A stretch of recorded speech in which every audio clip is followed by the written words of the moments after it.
Hi, I'm Katie from the blog Hearts Content Farmhouse, and today I want to talk to you all about sourdough starter discard. Why you have to discard your sourdough starter, how often to do it, and what you can do with that leftover starter. So this is something that as sourdough grows in popularity, I'm getting tons of questions about every day, so I wanted to make a video here just to explain the basics for some of you. The number one question that I get asked about discarding your sourdough is, why do I have to do this? It seems like it does not make a lot of sense. I understand. You pour some of your starter out and then you put flour and water in just to replace what you've already poured out. Why are we doing any of this?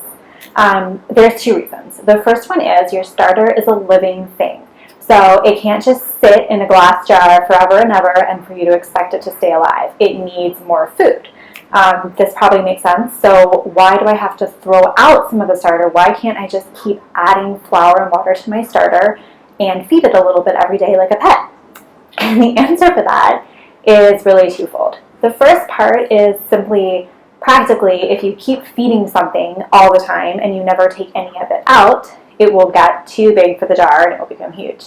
But the second part of that is that the smaller your starter is, the less food it actually needs. So by discarding some of that starter, keeping it small, keeping the amount of starter in your jar at a low volume, you're actually saving flour in the long run because a small starter needs a smaller feeding. You want to think of feeding your starter not so much as a fixed amount, but more of a ratio. So if you have 4 ounces of starter, you want to give that starter 4 ounces of water and 4 ounces of flour as a full feeding.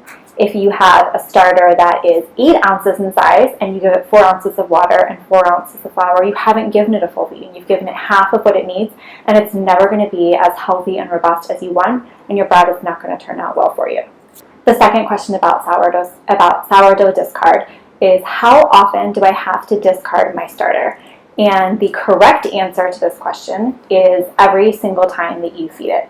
Before you feed it. So before you feed it, you pour out about half of it. You don't have to measure it. You can just pour it out, and then you give it a feeding at that 1-to-1-to-1 ratio. Same amount of flour and water as the volume of starter that you currently have.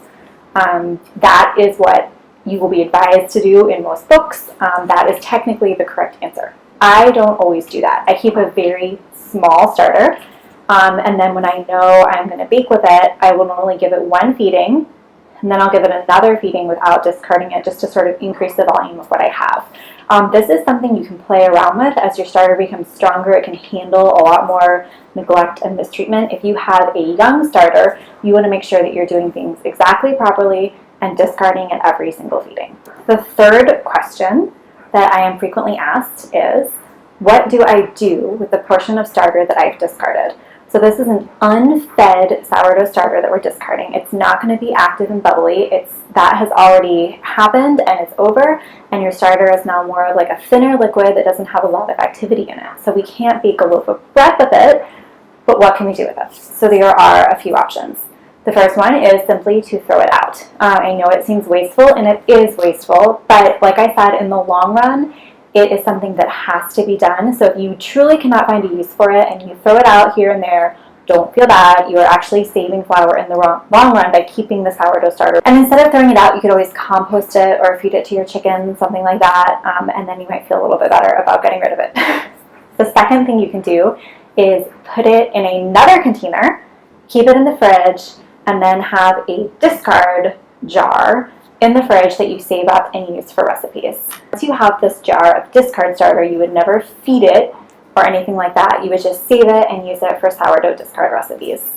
And the third thing you can do with it is discard it and immediately use it in a recipe. Like just take your jar, pour half a cup of starter or whatever the recipe calls for, and bake with it immediately. There are a lot of recipes available that use discarded sourdough starter. I have a lot of them that I've written myself. There's a lot of other ones that I use. If you scroll down to the description box, I'm going to link to you all the videos I have for sourdough discard recipes, as well as recipes I have that are written out, and then a roundup of ones that I like from other people's websites that I use a lot. So if you find yourself overwhelmed with sourdough discard, you're storing it, you're either throwing it out or putting it in the fridge, and you just have too much of it, the number one thing that you would want to do is just start storing your starter in the refrigerator. I do not necessarily love this method because I feel like it starts to get neglected. People forget about it. They don't take it out to feed it.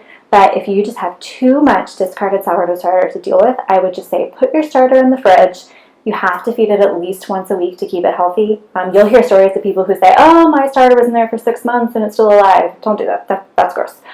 You want to feed it once a week. So that means every week you will have to take it out, discard some of it, either throw it out or bake with it, feed it again, let it come up to room temperature, get active and bubbly. At that point, you could bake a loaf of bread that requires fed sourdough starter, or you could just put it back in the fridge and let it just wait there another week. But every week it needs a feeding, which means every week it needs to get discarded. If you're keeping it out on the counter, every day it needs a feeding, which means every day it needs to get discarded. So this is something that seems very complicated when you read about it or hear about it, but as you start working with your starter, you'll see that it's very simple. Discard it every feeding and either throw it in the trash, do something else with it, or save it in the fridge to do something else with later. Those are your basic options.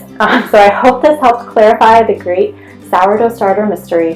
And if you need ideas for recipes, like I said, you can make cakes, pancakes, pretzels, quick breads, all kinds of things with your discarded sourdough starter. And I will link all the ones that I have in the description box below. So I hope this helped. Thank you for watching and happy baking. Bye.